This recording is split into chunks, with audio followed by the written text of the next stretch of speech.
So this is the seminar room, and it's pretty much psychology's worst nightmare.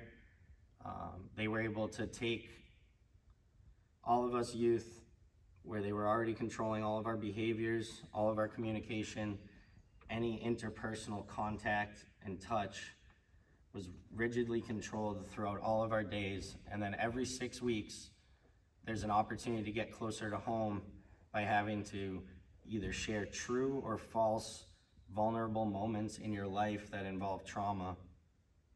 And as you go through, you realize this is, B.F. Skinner meets Deepak Chopra meets Tony Robbins, Psychology 101, thrown into this blender where they also manipulate and abuse the arts.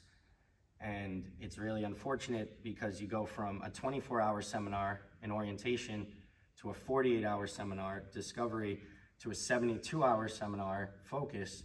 And in all of those time frames, you're given peanut butter and jelly sandwiches and Kool-Aid. You're woken up earlier than you ever get up on your day-to-day routine, in the same manner you're always woken up, and then you're put to bed much later.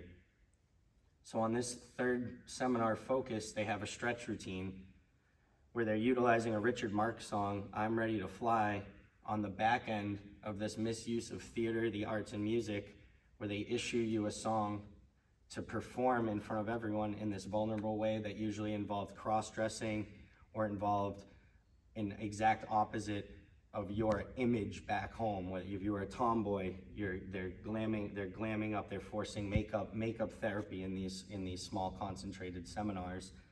And mine was Right Said Fred's I'm Too Sexy, where I wore a red dress, pranced around in this cult-like circle, and was forced to perform to be able to get to that backside, to fall back to a Richard Marx song, to be cradled and intimately touched for the first time in over a year, in a very, very scary setting where you're just frozen to perform.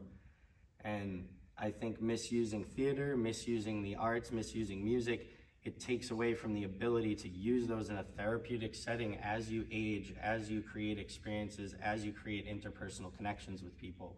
And to have to force yourself to learn those have safe spaces and places in your life and in your everyday routine outside of these seminar walls, this facility, this fake merit-based hierarchy of profit off of families in need, of real outreach and intervention potentially, is really disheartening.